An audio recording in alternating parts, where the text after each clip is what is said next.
नमस्कार, मैं हूं खुशबू पांडे। स्वागत है आपका हमारे खास कार्यक्रम जनता सरकार में, जिसमें हम बात करेंगे सत्ता के सिंहासन से लेकर जनता के सरोकार तक। साथ ही हम आपको बताएंगे प्रदेश सरकार की हर उस योजना के बारे में जिनका सीधा संबंध हरियाणा की जनता से है। जो योजनाएं प्रदेश के विकास को नई गति प्रदान करेंगी और हरियाणा की जनता का चहुमुखी विकास भी करेंगी, ताकि उन्नति की नई ऊंचाइयों को छूता हुआ प्रगतिशील रहे। तो अगले 30 मिनट तक बने रहिए हमारे साथ और देखते रहिए जनता सरकार।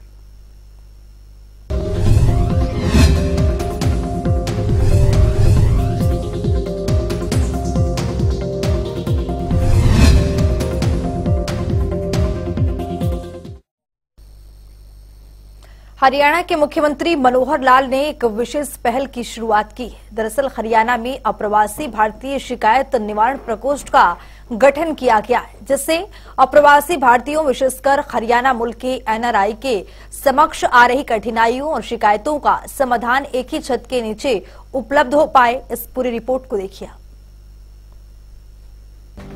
हरियाणा के मुख्यमंत्री मनोहर लाल हरियाणा के उत्थान के लिए कई बड़े बदलाव करते रहते हैं। इसी कड़ी में मुख्यमंत्री मनोहर लाल के विशेष पहल हरियाणा में अप्रवासी भारतीय शिकायत निवारण प्रकोष्ठ का गठन किया गया, जिससे अप्रवासी भारतीयों विशेषकर हरियाणा मूल के एनआरआई के समक्ष आ रही कठिनाइयों और शिकायतों का समाधान एक ही छत के नीचे उपलब्ध हो पाएगा। दरअसल हरियाणा सिविल सचिवालय चंडीगढ़ में अप्रवासी भारतीय शिकायत निवारण प्रकोष्ठ सृजित किया गया है। मुख्य सचिव कार्यालय की ओर से इस आशय का परिपत्र भी जारी किया गया है। हाल ही में गांधीनगर में आयोजित 10वें वाइब्रेंट गुजरात ग्लोबल समिट 2024 के दौरान जापान, अमेरिका और अफ्रीकन देशों की 10 से अधिक कंपनियों के प्रतिनिधियों ने मुख्यमंत्री के साथ 1-to-1 बैठक की थी और हरियाणा में निवेश करने की संभावनाओं पर विस्तार से चर्चा की।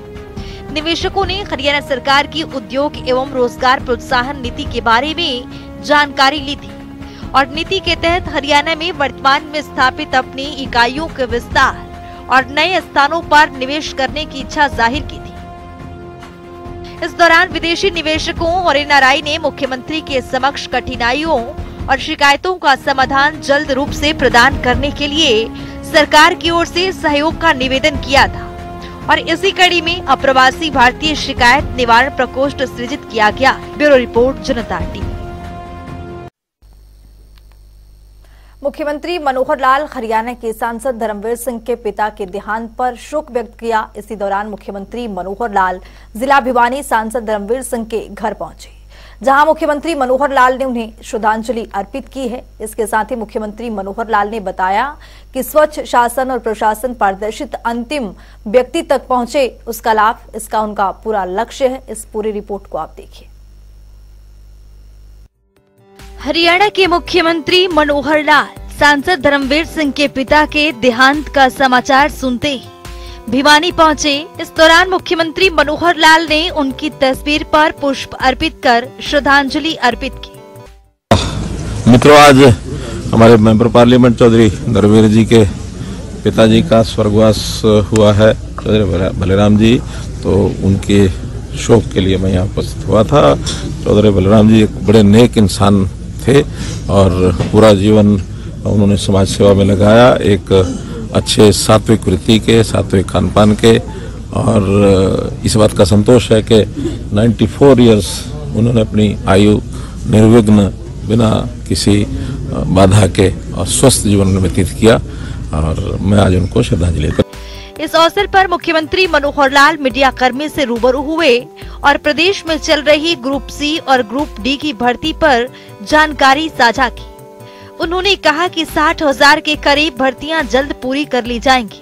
परीक्षा ग्रुप सी की 2 परीक्षाएं होनी है, एक परीक्षा पहले हो चुकी है, दूसरी परीक्षा ग्रुप्स में चल रही है और वो आगे 15-20 दिन में पूरी हो जाएंगी। ग्रुप डी की भी परीक्षा हो चुकी है और चूंकि एक डिमांड थी कि पहले ग्रुप सी का रिजल्ट निकाला जाए, तो मुझे लगता है कि पहले सी का निकालेंगे ताकि डी में उसके बाद जो लोग सी में सिलेक्ट हो जाएंगे उसके बाद डी में सिलेक्शन हो। नहीं तो डी में सिलेक्शन के बाद बहुत से लोग ग्रुप सी में चले जाएंगे, फिर वो पोस्टें खाली होंगी, तो डबल उसके लिए मेहनत करनी पड़ती है। इसकी बजाय पहले ग्रुप के सी के परिणाम निकले उसके। इसके साथ ही मुख्यमंत्री मनोहर लाल ने बताया कि आने वाले विधानसभा और लोकसभा चुनाव में बीजेपी स्वच्छ शासन और प्रशासन, पारदर्शिता, अंतिम व्यक्ति तक लाभ पहुंचाने और आखिरी पंक्ति में खड़े हर एक व्यक्ति को आगे बढ़ाने का मौका मिलेगा। स्वच्छ शासन, प्रशासन, पारदर्शिता और लोगों की, खास करके जो गरीब समाज है, जो वंचित समाज है, अंत्योदय के नाते से हमारी योजनाएं चल रही हैं, उसको प्राथमिकता तौर पर आगे बढ़ाएंगे कि हर व्यक्ति को मुख्य धारा में आने का अवसर मिले।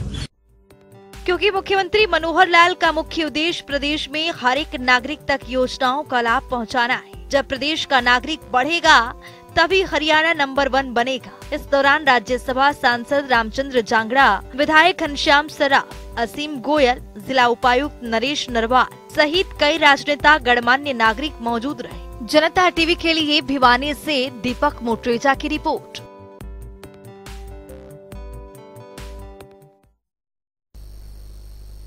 हरियाणा के मुख्यमंत्री मनोहर लाल आज अपने गांव बनियानी पहुंचे, जहां ग्रामीणों ने मुख्यमंत्री का जोरदार स्वागत किया। इस मौके पर मुख्यमंत्री ने अपने पुश्तैनी घर में ई लाइब्रेरी स्थापित करने के लिए गांव को अपना पुश्तैनी जमीन सौंपा है। उन्होंने कहा है कि ये मकान उनके माता पिता की निशानी है, जो उन्होंने उनके नाम पर किया था। इस रिपोर्ट को देखिए। हरियाणा के मुख्यमंत्री मनोहर लाल ने रोहतक जिला के गांव बनियानी में स्थित अपने मकान को सामाजिक कार्य के लिए गांव को सौंप दिया है। दरअसल मुख्यमंत्री मनोहर लाल आज रोहतक से भिवानी जाते समय अपने गांव बनियानी पहुंचे और जहां उन्होंने अपने पैतृक घर पर पहुंचने पर ग्रामीणों ने मुख्यमंत्री का जोरदार स्वागत किया, जिसके बाद मुख्यमंत्री मनोहर लाल ने ग्रामीणों के समक्ष सामाजिक कार्यों के लिए अपने मकान को सौंप दिया है, जिसका ग्रामीणों ने जोरदार तालियां बजाकर और नारे लगाकर स्वागत किया है। इस मौके पर मुख्यमंत्री मनोहर लाल मीडिया से रूबरू हुए। इस अवसर पर मुख्यमंत्री ने बताया कि गांव उनके लिए दर्शनीय है, क्योंकि उनका बचपन यहाँ बीता है और पढ़ाई भी यहीं पर रहकर की है। उन्होंने कहा कि आज ये घर गांव वासियों को सौंप रहे हैं। उन्होंने अपने मकान के साथ लगते चाचा के बेटे के मकान को भी गांव को सौंप दिया है। मुख्यमंत्री ने कहा कि ये दोनों घरों को मिलाकर ये करीब 200 गज का क्षेत्र है और इस मकान में लाइब्रेरी स्थापित की जाएगी। उन्होंने कहा कि इस लाइब्रेरी में कंप्यूटर के अलावा किताबें उपलब्ध करवाई जाएगी और बुजुर्गों की रुचि के मुताबिक भी यहाँ किताबें, सामान भी उपलब्ध करवाया जाएगा। मेरा बहुत सौभाग्य है कि आज मैं अपने गांव में आया हूँ और ये गांव मेरे लिए बहुत ही दर्शनीय है। मेरे लिए बहुत एक प्रकार से, क्योंकि मेरा बचपन यहाँ बीता है, मेरी पढ़ाई यहाँ हुई, माता पिता की जो निशानी, वो एक मकान ये जो उन्होंने मुझे मेरे नाम किया था, मुझे लगा है कि ये गांव के काम आना चाहिए। आज मैंने घोषणा की है कि इस मकान के साथ हमारे पड़ोस में भी मेरे चाचा जी के बेटे का एक मकान है, वो सब मिला करके और लगभग 200 गज का ये मकान आज मैंने गांव को सुपुर्द कर दिया है, ताकि गांव के लोग यहाँ आगे आने वाले पीढ़ी के लिए, बच्चों के लिए, नौजवानों के लिए पढ़ाई के नाते से उनकी एक लाइब्रेरी की व्यवस्था हो जाए। ई लाइब्रेरी की स्थापना करेंगे और भी इसका जो उपयोग गाँव के लोग करना चाहेंगे, कमेटी बना करके वो करेंगे। इसलिए आज इस घोषणा को करते हुए मुझे बहुत प्रसन्न। इतना ही नहीं, इसके साथ ही मुख्यमंत्री मनोहर लाल ने बताया कि इस मकान का सदुपयोग हो, बच्चे यहाँ बैठकर पढ़े लिखे और अपने उज्जवल भविष्य का निर्माण करें। साथ ही इसी उद्देश्य से गांव की समिति का भी गठन किया जाएगा, जो इसकी पूरी देखरेख करेगी। इससे पहले मुख्यमंत्री ने भिवानी रोड से मुखरा रोड तक बनियानी माइनर के साथ सड़क निर्माण के प्रस्ताव को लेकर संबंधित किसानों से चर्चा भी की। वहीं मुख्यमंत्री गांव में ही राजकुमार के मकान पर भी गए। यहां भी उन्होंने ग्रामीणों से मुलाकात की और कहा कि ये जगह उनके लिए काफी यादगार है, क्योंकि यहां उनका बचपन बीता। इस अवसर पर उपायुक्त अजय कुमार, जिला पुलिस अधीक्षक हिमांशु गर्ग सहित कई नेतागण और गणमान्य व्यक्ति भी मौजूद रहे। ब्यूरो रिपोर्ट, जनता टीवी। तो वहीं परीक्षा पे चर्चा कार्यक्रम के तहत आज प्रधानमंत्री नरेंद्र मोदी छात्रों एवं उनके अभिभावकों के साथ संवाद किया है। इस कार्यक्रम में प्रधानमंत्री का पूरा संवाद हरियाणा के मुख्यमंत्री मनोहर लाल ने बनियानी गांव से लौटते वक्त यात्रा के दौरान अपने टैबलेट में सुना है। प्रधानमंत्री के इस कार्यक्रम से सिर्फ छात्र ही नहीं, बल्कि कई श्रोता भी उनके अनुभव से बहुत कुछ सीखेंगे। आप उस स्थान पर आए हैं हरियाणा के मुख्यमंत्री मनोहर लाल ने प्रदेश के लोगों की आवाजाही को सुगम बनाने के लिए सड़कों की कनेक्टिविटी बढ़ाने और निर्बाध परिवहन की सुविधा देने के लिए फतेहाबाद की 10 ओडीआर सड़कों के सुधार के लिए प्रशासनिक मंजूरी प्रदान की है। इस परियोजना पर 23 करोड़ रुपए के खर्च किए जाएंगे। आइए ग्राफिक्स पर नजर डालते हैं। 23 करोड़ से अधिक लागत से की जाएगी 10 ओडीआर सड़कों की सुधार की यहां पर मंजूरी मिली है मुख्यमंत्री की ओर से। फतेहाबाद जिले के गांव के सड़क का होगा चौड़ीकरण और सुदृढ़ीकरण।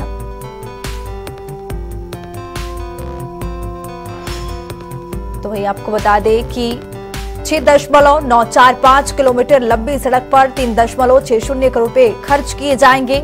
मुख्यमंत्री की इस पहल से विकास होगा।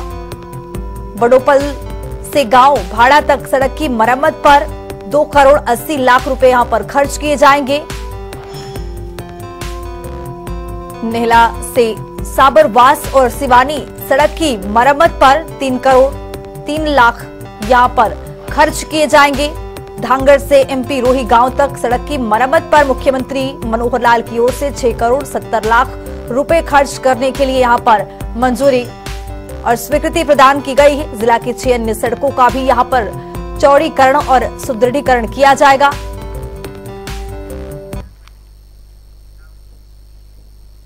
मुख्यमंत्री मनोहर लाल की अध्यक्षता में 30 जनवरी को हरियाणा मंत्रिमंडल की बैठक होगी। हरियाणा सिविल सचिवालय में यह बैठक सुबह 11 बजे से शुरू होगी। इस बैठक में कई महत्वपूर्ण विषयों पर मंथन होगा।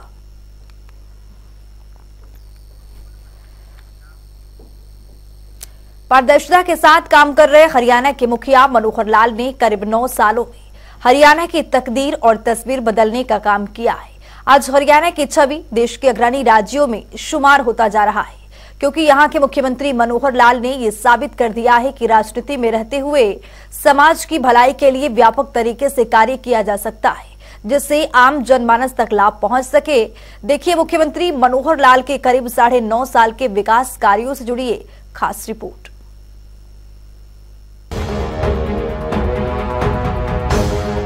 किसी भी प्रदेश और देश के लिए उन्नति का मतलब केवल विकास कार्यों या भौतिक विकास तक सीमित नहीं होता, बल्कि समाज हित और एक सभ्य समाज के निर्माण के लिए काम करना भी सरकार की जिम्मेवारी होती है। इस जिम्मेवारी की पूरी तरह से सही मायनों में चरितार्थ करके मुख्यमंत्री मनोहर लाल ने दिखाया है कि राजनीति में रहते हुए समाज की भलाई के लिए व्यापक तरीके से कार्य किया जा सकता है। मनोहर सरकार ने पिछले करीब 9 सालों में हरियाणा की तस्वीर और तकदीर बदलने का काम किया है।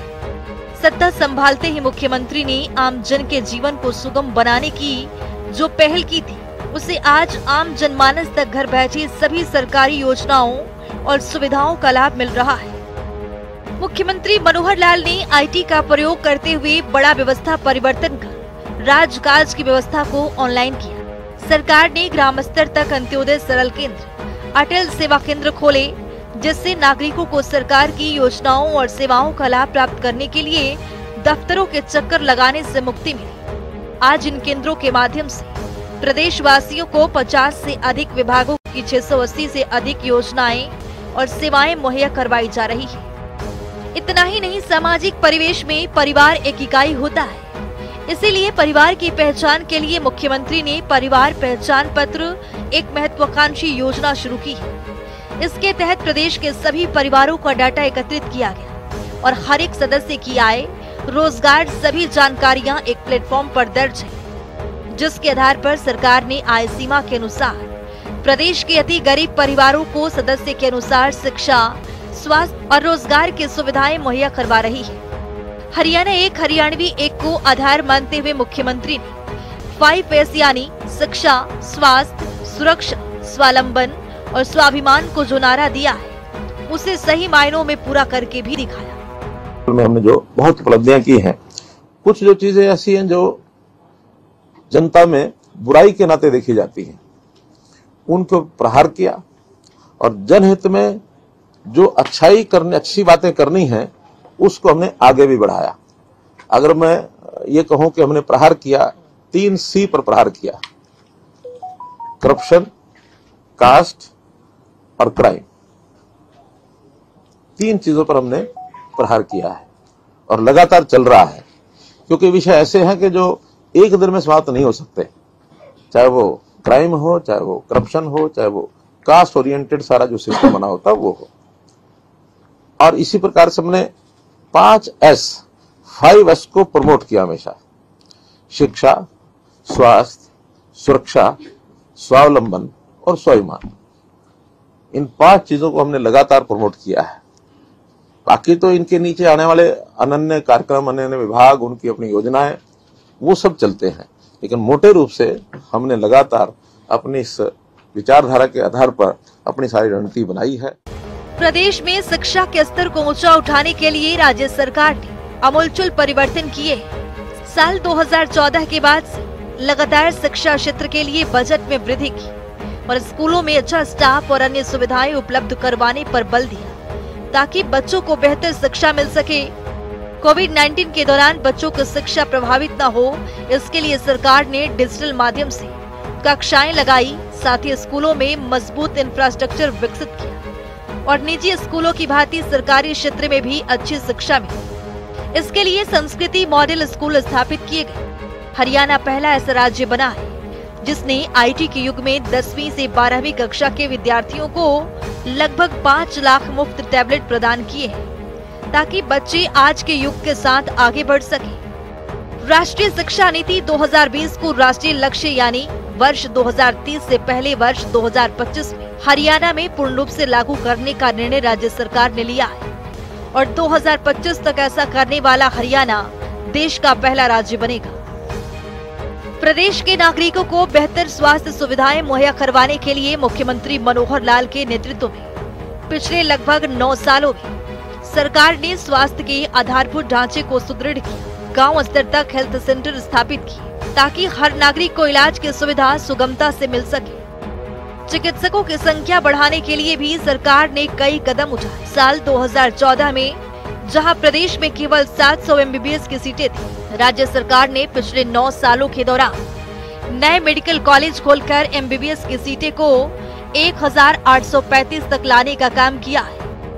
इतना ही नहीं, मुख्यमंत्री के विजन के अनुरूप हर जिले में एक मेडिकल कॉलेज स्थापित होने से MBBS की सीटों की संख्या 3000 तक पहुंच जाएगी। इतना ही नहीं, प्रदेश में नए नर्सिंग कॉलेज भी स्थापित किए जा रहे हैं। मुख्यमंत्री मनोहर लाल कहते हैं कि एक बेटी के पढ़ने से उनके परिवार की कई पीढ़ियां शिक्षित हो जाती है। इसी वाक्य को धरातल पर उतारते हुए प्रधानमंत्री नरेंद्र मोदी की ओर से शुरू किए गए बेटी बचाओ बेटी पढ़ाओ अभियान को सामाजिक संस्थाओं के सहयोग से वर्तमान राज्य सरकार ने भ्रूण हत्या पर अंकुश लगाया, जिसका नतीजा ये हुआ कि प्रदेश में लगातार लिंगानुपात में बेहतर सुधार हुआ।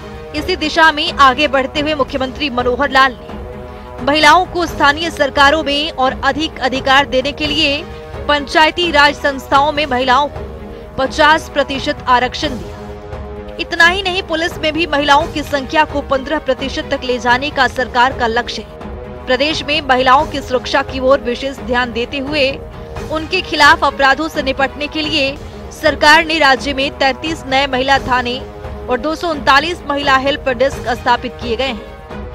मुख्यमंत्री ने सत्ता संभालते ही प्रदेश के अति गरीब परिवारों और नागरिकों के उत्थान का जो संकल्प लिया था उसे पूरा भी किया। किसी भी व्यक्ति को मुफ्त में कुछ देने की प्रथा के विरुद्ध उन्हें स्वावलंबी बनाने के विजन के अनुरूप मुख्यमंत्री के मार्गदर्शन में सरकार ने मुख्यमंत्री अंत्योदय परिवार उत्थान योजना को लागू किया, जिसके तहत प्रदेश के ऐसे अति गरीब परिवार जिनकी पारिवारिक आय 1 लाख रुपए से भी कम है, उनकी आर्थिक उत्थान का लक्ष्य निर्धारित किया। सरकार के सतत प्रयासों के फलस्वरूप बैंकों के जरिए आज लगभग 50,000 लोगों को ऋण उपलब्ध करवाया गया है, जिससे लोगों ने स्वरोजगार स्थापित किए हैं।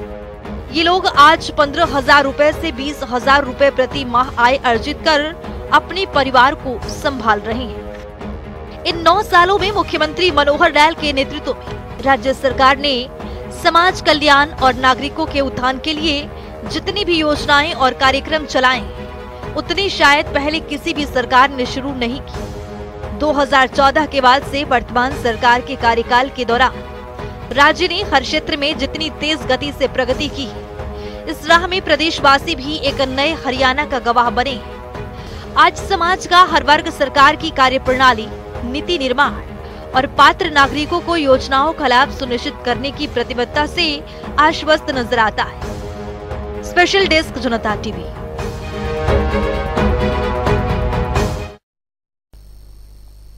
तो चलिए वक्त आ गया है आज के सवाल के विजेता का नाम जानने का।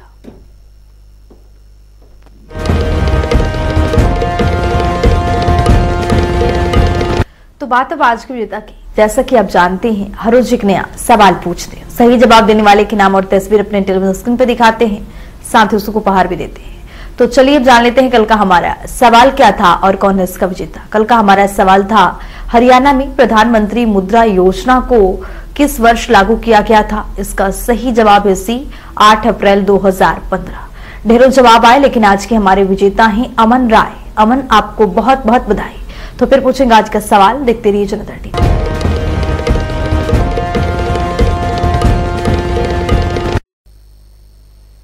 तो वक्त हो गया है आज की मुलाकात का। आज की मुलाकात में हम हर दिन नए शख्सियत से आपको रूबरू कराते हैं, उनकी कार्यप्रणाली पर बारीकी से नजर डालते हैं, जानते हैं वो तमाम योजनाएं जो बनी है हरियाणा की जनता के लिए। तो ऐसे ही एक शख्सियत से जनता टीवी ने खास बातचीत की है। इनका नाम है श्रीकांत जाधव, जो कि हिसार से एडीजीपी के पद पर काबिज है। सुनिए।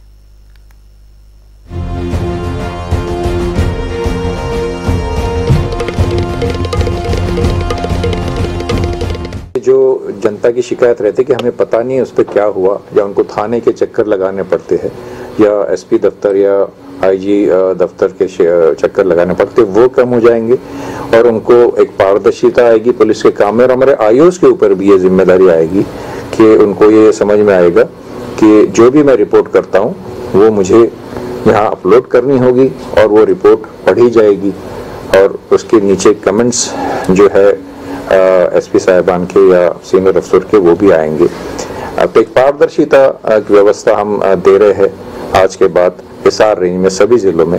आने वाले दिनों में हम इसको और बेहतर करते जाएंगे और एक ऐसी व्यवस्था देंगे लोगों को जिससे पुलिस और जनता के बीच में एक विश्वास पैदा हो कि हम उनके साथ न्याय करना चाहते हैं और उनके लिए सेवा के लिए सदैव तत्पर रहते हैं। 15 दिन का समय के बाद अगर वो काम उस पर नहीं हुआ तो वो ओवरड्यू कंप्लेंट्स में रिफ्लेक्ट करेगा, वो रेड फ्लैग उस पर आ जाएगा। तो वो सारे ओवरड्यू कंप्लेंट्स, चूंकि अब ये मोबाइल बेस्ड है और दिन में हम 100 बार मोबाइल देखते हैं, तो हमारे ऑफिसर्स को भी आदत लगेगी कि दिन में वो 10 बार तो देख लेंगे कि हमारे कंप्लेंट्स कहाँ हैं। तो ओवरड्यू जब हो जाएगी तो उन कंप्लेंट्स को फिर सीनियर अफसर देखेंगे कि क्यों पेंडिंग है और वो कहाँ ओवरड्यू है, किस थाने में ओवरड्यू है, किस आईओ के पास ओवरड्यू है, वो भी पता चल जाएगा। तो हम उसको मॉनिटर करके उनसे जवाब तलब कर सकते हैं। कुछ केसेस ऐसे हो सकते हैं कि जिसमें जांच उसकी 15 दिन में ना हो, तो वो उस मामले में अपने संबंधित अधिकारी को ब्रीफ कर देगा, एसएचओ को बताएगा, डीएसपी साहब को बताएंगे, एसपी साहब को बता सकते हैं कि हम कर रहे हैं, क्योंकि वहाँ की कमेंट्स के सेक्शन में बता सकते हैं कि हमको देरी इस वजह से हो रही है। उनके लिए भी एक वहाँ पर प्लेटफॉर्म दिया है।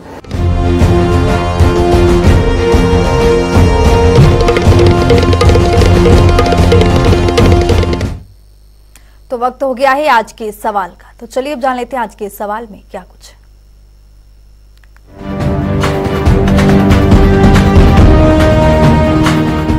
हर रोज की तरह हाजिर आज का सवाल लेकर। जैसा कि आप जानते हैं, हर रोज एक नया सवाल पूछते हो, सही जवाब देने वाले के नाम और तस्वीर अपने टेलीविजन स्क्रीन पर दिखाते हैं, साथ ही उसको उपहार भी देते हैं। तो चलिए अब नजर डालते हैं आज के सवाल। हरियाणा में लाडली पेंशन योजना कब शुरू की गई थी? ए 1 जनवरी 2006, बी 1 फरवरी 2008, सी 1 मार्च 2010, डी 1 दिसंबर 2012। तो दीजिए सही जवाब और बनिए विजेता।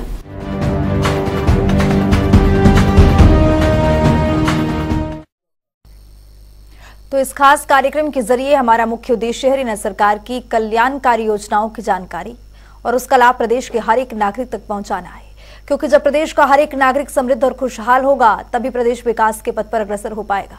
हमारे खास कार्यक्रम जनता सरकार में आज के लिए इतना ही। नमस्कार।